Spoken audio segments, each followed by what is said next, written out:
Here's a question for you. What is the connection between the dog you can see there and this? So let me show, just so you get... So come over with me if you don't mind. And I'm just going to draw something for you.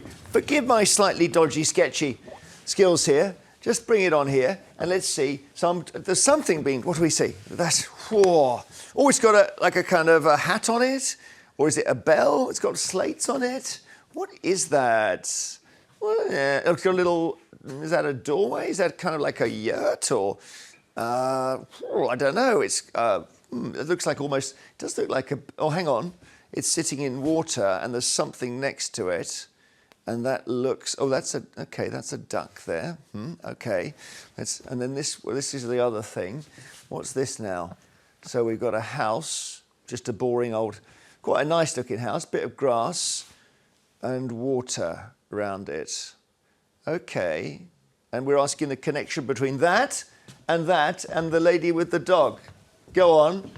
You tell me. You know, Jonathan. I do know. It's the duck house. Yes. It's the MP's expense scandals reference there. The duck house and? And that's the moat, isn't it? Yes, and Uncharted, did you know that? I do remember both of those, yes. So the dog is a new expenses scandal. The dog's owner claimed £900 in expenses so that the cockapoo can live with her in London. The owner is a senior Labour figure, the MP for Coventry North West, Taiwo, Owatemi. And Taiwo made the claim to cover pet rent in August 2024 because her London landlord charged her extra to live with the dog. The other two stories, just so we know, are an MP claimed, I think it was more than £1,000 for a duck house. Peter Viggers, passed away now. The other MP, let's test you here. Who did the moat? He charged to clean his moat. It was Douglas Hogg. Douglas Hogg. Both of them Tories. Yeah. Back in the days, this is about 15, 16 years ago. That's right. It was 2009. 10, yeah. And those two became the key. They did. And the question is whether the dog is the same. I think what MPs have done for years is kind of go, oh, well, we don't want a pay rise, so we're going to give it over to this other body. They'll decide because, you know, we know it'd be unpopular. And they've almost got pay rises through the back door by ever-increasing expenses. And then every now and then there's a scandal and a lid gets put on one bit of it and something else slips under the radar and I thought their expenses have been killed, basically, since the expenses scandal. No? Well, Rachel Reeves manages to charge her gas bill, her council tax. It hasn't been killed at all. Home. They can still get over £2,000 a month for rent, and on top of that, they can charge their licence fee. That's right, that it's still going on. Look, I mean, what I'm going to say now is obviously going to provoke lots of people to take to social media to tell me I'm a wally or use even stronger terms. But when you become an MP, you have to live in two places. You live in your constituency and you have to go to London 3-4 nights, perhaps 5 nights a week. So you do need to get some expenses. Like anybody who works away from home would get some expenses to cover accommodation for the fact that you live in two parts of the country. But I completely think this should be part of your salary and that we should be absolutely honest about this, that you can live as you choose to live, but not charge individually for each tiny thing. Have one decent salary that would compete with the private sector far better than it does. You'd pay them 140? Yeah, I would, as they do in America. 650 people. I mean, that place is crowded. If you look at a partner in a law firm, they'd be on over 200, a partner in an accountancy firm, 250. But we don't need to pay 650 MPs. We do want the best people. And we also do expect them to live in two places, which is an expense. And I mean, I looked up your expenses, and I have to say you're extremely straightforward with them. This is not a dig at all. Yeah. You were incredibly good. You found a printer for £12, which I have to say is really impressive. But the fact that I can look that up... What, a printer like... You mean a...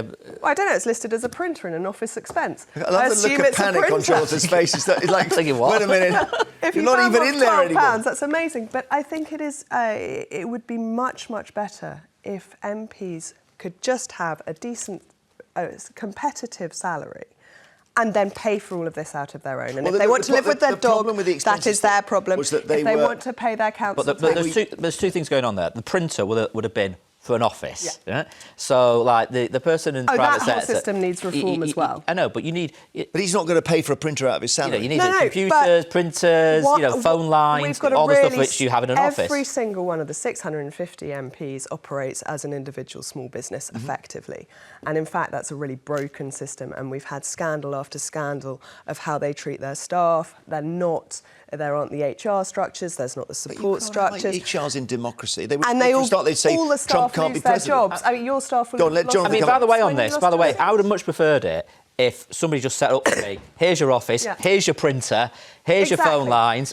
You don't need to worry about that side of things, because you are responsible for paying the phone bills for your office, right? Paying for the gas and electric bills for your office and all of that sort of stuff. Whereas in most places of work, there's a whole department which deals with all of that. So I agree with you. That should be taken away. I don't know if you employed your wife, Jonathan. No, I did not. No. OK, that's a dodgy one, isn't it? Because if it's public money, you should have an interview process and choose the best candidate. And you've got so many MPs employing their wives, sometimes husbands.